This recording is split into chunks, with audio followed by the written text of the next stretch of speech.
Livre duo, Howard Philip Lovecraft. Le témoignage de Randolph Carter. Messieurs, je vous répète que votre enquête est inutile. Détenez-moi à vie si vous voulez. Emprisonnez-moi. Exécutez-moi. Si vous avez besoin d'une victime pour satisfaire l'illusion que vous appelez justice. Je ne peux rien ajouter à ce que je vous ai déjà dit. Tout ce dont j'ai pu me souvenir, je vous l'ai rapporté avec la plus parfaite sincérité. Rien n'a été déformé ni dissimulé, et si quelque chose dans mes propos demeure vague, c'est à cause de cette amnésie démoniaque qui s'est abattue sur mon esprit. À cause d'elle et de l'horreur souterraine qui a fait fondre sur moi ces malheurs. Je vous le dis encore, je ne sais ce qu'est devenu Harley Warren.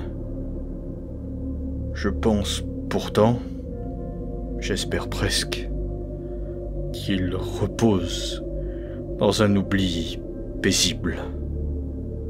Si toutefois pareil bonheur peut exister quelque part. Il est exact que durant 5 ans, j'ai été son ami le plus intime et que j'ai partiellement participé à ses terribles recherches sur l'inconnu.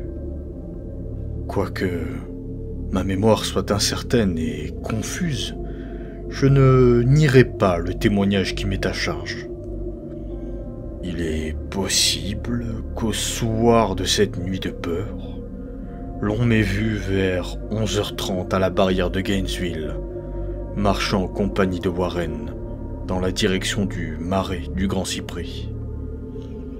J'affirmerai même que nous portions des lampes électriques, des bêches et un rouleau de fil métallique auquel étaient attachés de curieux instruments. Je l'affirmerai parce que tous ces objets ont joué un rôle dans la seule scène hideuse qui demeure gravée au fond de ma mémoire bouleversée. De ce qui suivit et de la raison pour laquelle je fus trouvé seul, en état de complète hébétude, sur la berge du marais, le matin suivant, je dois insister sur le fait que je n'en connais rien, excepté ce que maintes et maintes fois je vous ai expliqué.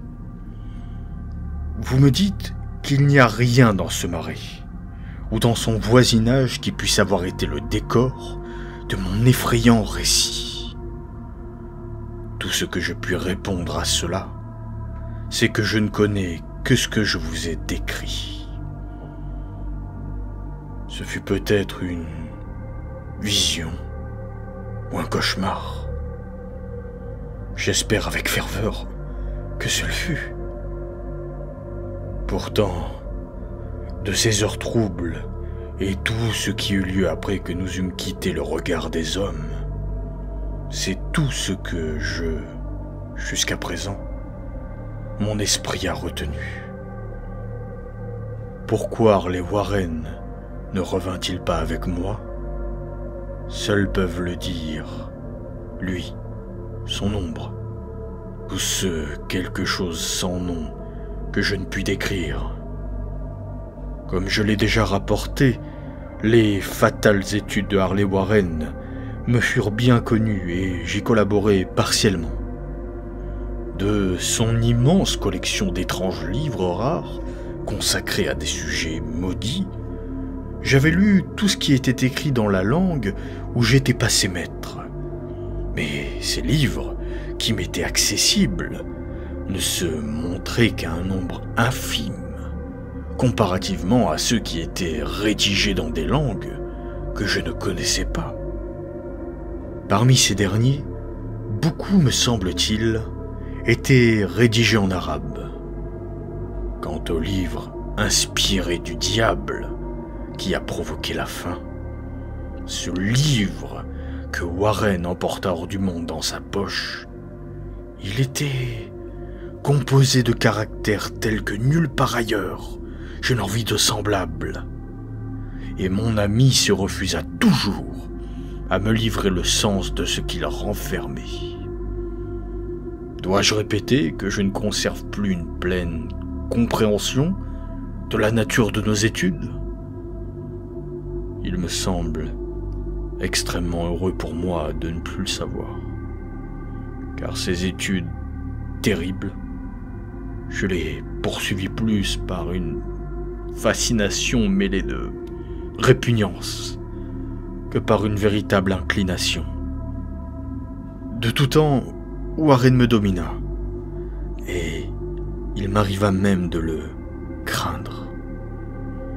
Je me souviens, durant la nuit qui vit l'épouvantable événement, de son visage tiraillé de frissons, tandis que sans arrêt il m'exposait sa théorie, m'expliquait pourquoi certains cadavres conservent dans leur tombe une chair ferme et grasse durant un millénaire. À présent, je ne peux plus craindre Warren, car je présume qu'il a connu des horreurs bien au-delà de ma connaissance. Maintenant, je crains pour lui.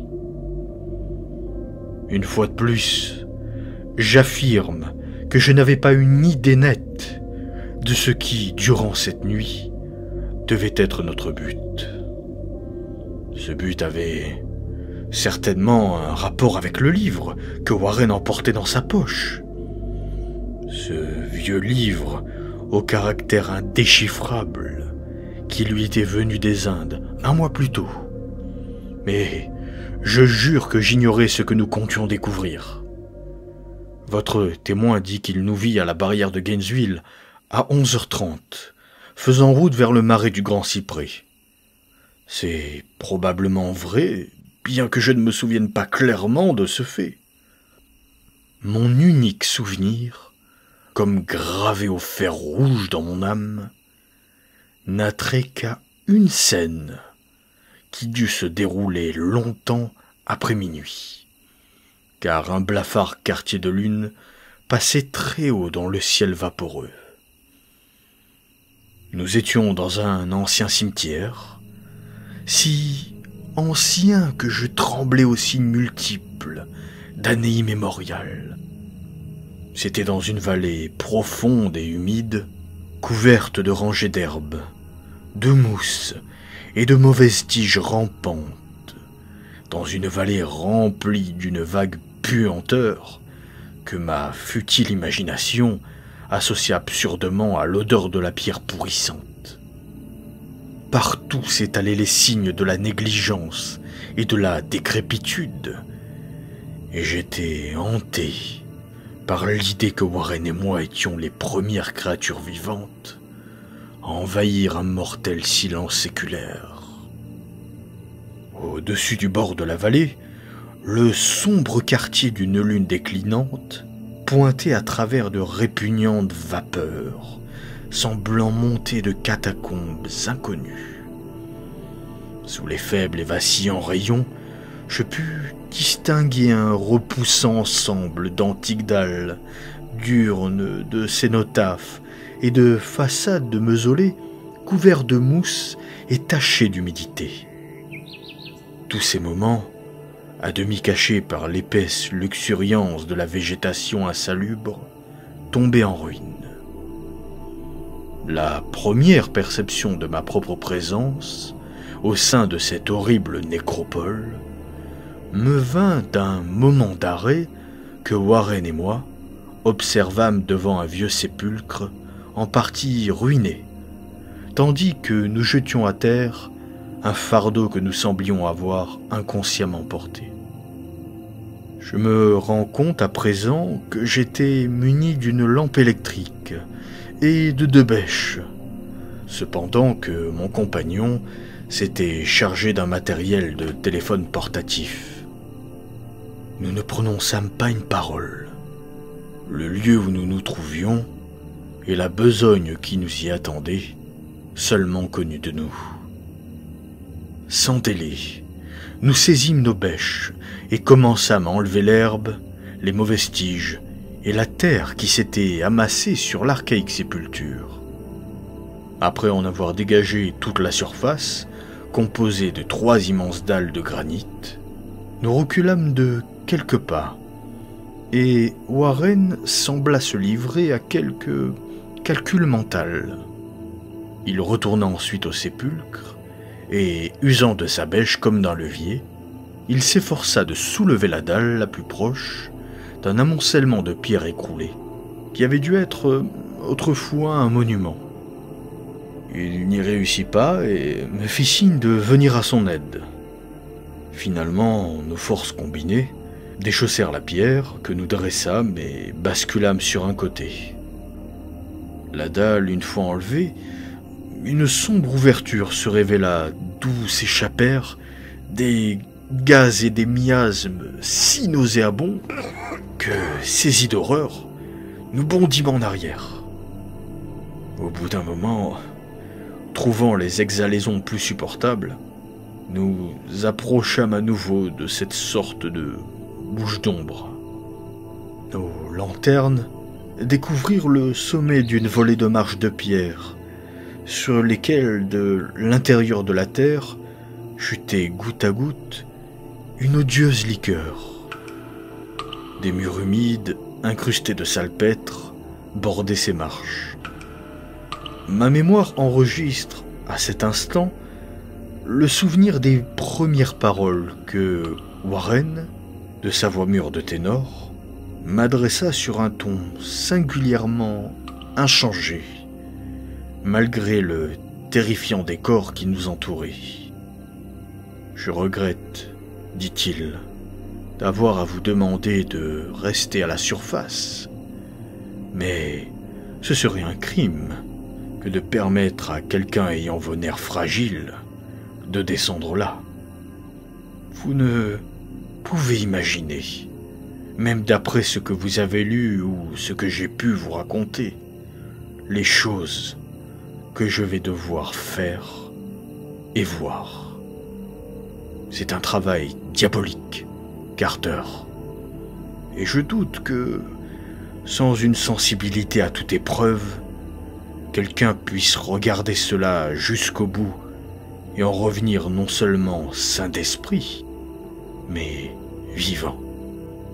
Je ne veux nullement vous offenser, et le ciel sait combien je serai heureux de vous avoir avec moi. Mais le sens de ma propre responsabilité m'interdit d'entraîner dans cet enfer vers une mort probable ou une probable folie un paquet de nerfs de votre espèce.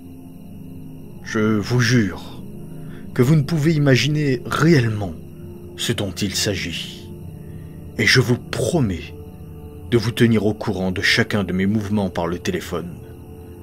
Vous voyez, j'ai assez de fil pour atteindre le centre de la Terre et revenir. Je peux encore entendre retentir dans ma mémoire ces paroles empreintes du plus grand sang-froid, et je me rappelle mes protestations. Il semble que j'étais désespérément désireux d'accompagner mon ami dans ces profondeurs sépulcrales, mais il se montra résolument inflexible. Il menaça même un instant d'abandonner l'expédition si je continuais à insister. Cette menace fut efficace, car lui seul tenait la clé de la chose que nous nous efforcions de trouver. Warren, après qu'à contre-cœur j'eus acquiescé à son désir, ramassa la bobine de fil et ajusta les instruments. Sur son ordre, je pris l'un d'eux et m'assis sur une vieille pierre tombale décolorée, tout près de l'ouverture nouvellement découverte.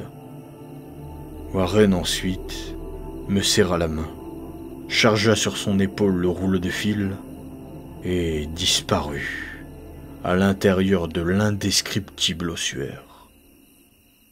Je pus 1 minute apercevoir la lueur de sa lampe et entendre le bruissement du fil qui se déroulait derrière lui.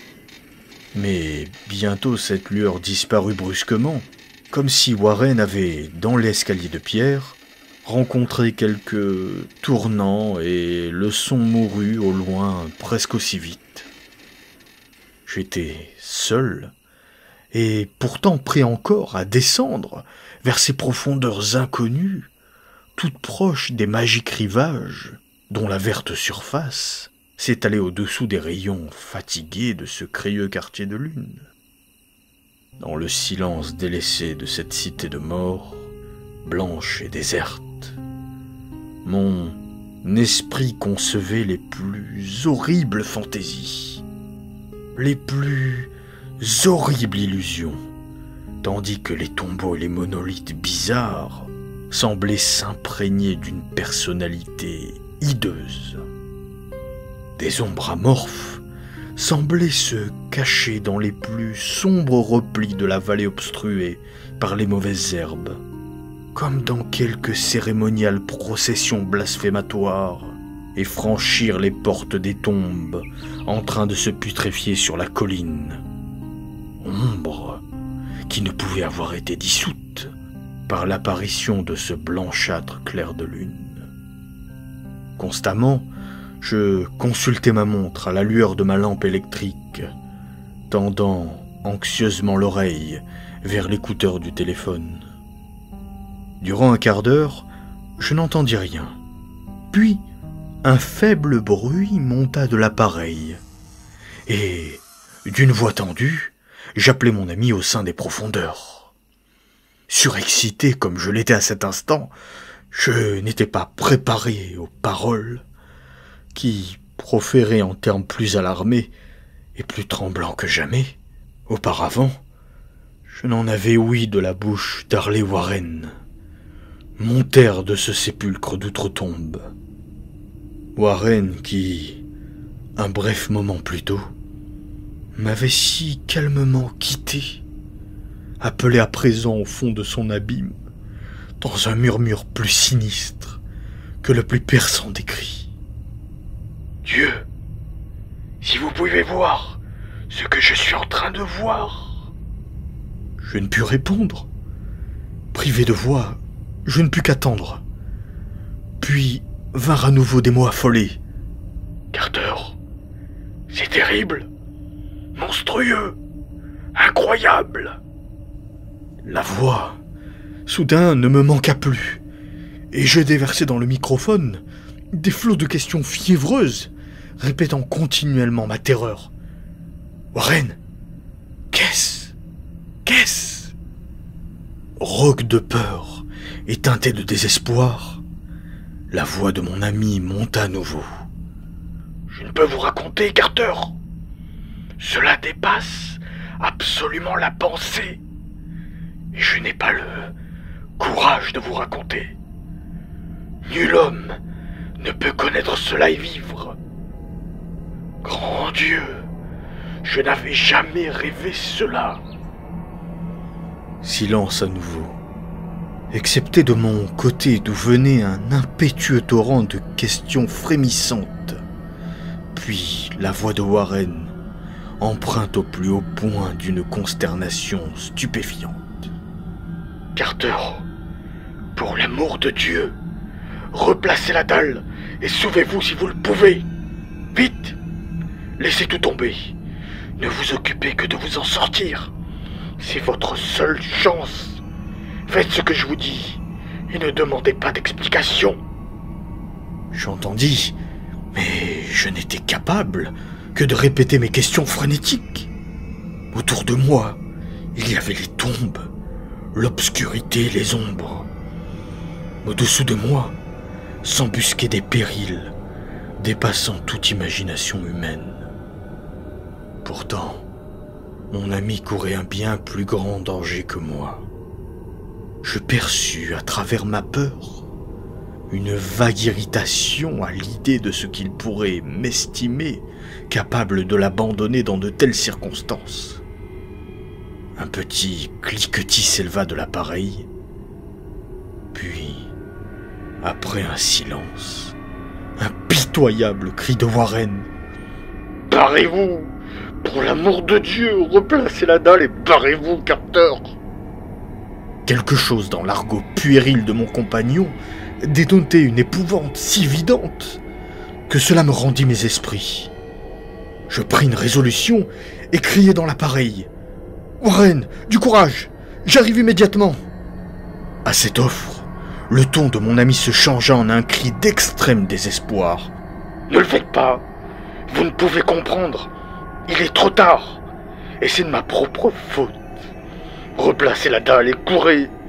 Il n'y a rien que vous, quelqu'un d'autre, puissiez faire à présent! » Le ton changea de nouveau, se chargeant cette fois d'une douce sonorité, d'une résignation sans espoir, cependant qu'il demeurait anxieux à mon égard. « Vite, avant qu'il soit trop tard. » Je n'essayais pas de l'écouter. Je voulais vaincre la paralysie qui me retenait et, remplissant mon vœu, me ruer vers les profondeurs à son aide. Mais le murmure qui suivit me trouva encore inerte, enchaîné par une épouvante sans borne. « Carter, dépêchez-vous. Ce n'est pas la peine. Vous devez y partir. Mieux vaut un que deux. La dalle !» Un silence. Plus aucun cliquetis. Puis la faible voix de Warren. « C'est presque fini maintenant. Ne me rendez pas cela plus dur. Recouvrez ces damnés escaliers et courez pour votre vie. Vous perdez du temps. Adieu, Carter. Je ne vous reverrai plus. » Ici, le murmure de Warren s'enfla dans un cri. Un cri qui, graduellement, s'éleva jusqu'à un hurlement rempli d'une horreur venue du fond des âges. « Maudites soient ces choses infernales! Légion, mon Dieu! Barrez-vous! Barrez-vous! Barrez-vous !» Après, ce fut le silence. Je ne sais durant combien d'éternités je demeurai assis, hébété, soupirant, murmurant, appelant, criant dans le téléphone. Maintes et maintes fois, tout au long de ces éternités, je soupirais, murmurais, appelais, criais, hurlais. « Warren! Warren! Répondez-moi, vous êtes là ?» C'est alors que vinrent me saisir les affres finales, l'incroyable, l'impensable, l'indicible chose. Je dis que des éternités semblaient avoir passé depuis que Warren avait hurlé son dernier avertissement désespéré, depuis que seul mes propres cris brisaient le hideux silence. Mais, au bout d'un certain temps, un nouveau cliquetis grésilla dans l'appareil, et je tendis l'oreille pour écouter. J'appelai à nouveau. « Warren, êtes-vous là ?» En réponse, j'entendis la chose qui a jeté cette amnésie sur mon esprit. Je ne puis essayer, messieurs, de vous traduire cette chose, cette voix, pas plus que je ne puis me risquer à en décrire le détail, puisque ces premières paroles m'arrachèrent à la conscience et me jetèrent dans une sorte de vide mental qui ne cessa qu'à mon éveil à l'hôpital. Dirais-je que la voix était profonde, sourde, gélatineuse, lointaine, surnaturelle, inhumaine, désincarnée? Que dirais-je? Ce fut la fin de mon expérience, et c'est la fin de mon histoire. J'entendis cela assis hébété, parmi les pierres en ruine et les tombes croulantes, parmi les rangées de végétation et les vapeurs pleines de miasmes, dans un cimetière inconnu, au fond d'une vallée. J'entendis cela jaillir des profondeurs les plus reculées de ce maudit sépulcre ouvert, tandis que je suivais des yeux d'amorphes ombres nécrophages, dansant au-dessous d'une infernale lune déclinante. Et voici ce qui me fut dit. Espèce de crétin, Warren est mort.